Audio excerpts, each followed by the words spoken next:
যে উদ্দীপনা উচ্ছ্বাস সবটাই কিন্তু আমাদের দলের প্রতিষ্ঠাতা পুরুষ ক্রীড়া আব্বাস দিদিকে ভালো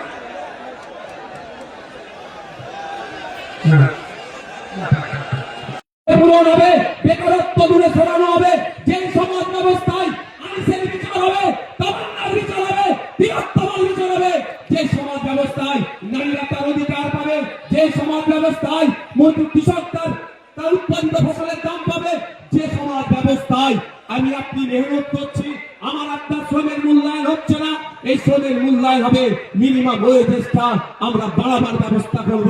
যে সমাজ ব্যবস্থায় নারীদের হাতে শুধু ১,১২০০ টাকা তুলে দেওয়া নয়, নারীদেরকে ক্ষমতায়ন করতে গেলে আমরা মনে করি কম করে ৫,০০০ টাকার ব্যবস্থা করতে হবে। সেই সমাজ ব্যবস্থা আমরা নিয়ে আসবো। তবে ৫,০০০ টাকা দেওয়ার সাথে সাথে রাজ্য কিছু কাজ বুঝে নেবে। এই সুস্থ সমাজ ব্যবস্থা আনবো, যেখানে বর্ণগত, জাতিগত, ধর্মগত, নারী পুরুষের কোনো ভেদাভেদ থাকবে না, যেখানে সবাই আমরা মানুষ, আমাদের সামাজিক পরিচয় আমরা সেটা নিয়ে মাথা তুলে বেঁচে থাকবো। সেই সমাজ ব্যবস্থা নিয়ে আসবো। বাংলার মানুষ যদি 2026 বিধানসভা নির্বাচনে আমাদেরকে সুযোগ দেয়, তবে আপনাদের উপস্থিতি প্রমাণ করে দিচ্ছে যে বাংলার অলিতে গলিতে ইন্ডিয়ান সেকুলার ফ্রন্টের যে জয়টা হবে, সেখানে আপনাদের উপস্থিতি আছে কিন্তু প্রমাণ করে দিচ্ছে। আপনারা মাঠে যারা আছেন, আপনারা হয়তো বাইরে যাচ্ছিলেন, জানতে পারছেন না, আমি তো একটার পরে এখানে এসেছি, আমি বাইরের অবস্থাটা একটু ঘুরে ঘুরে দেখছিলাম।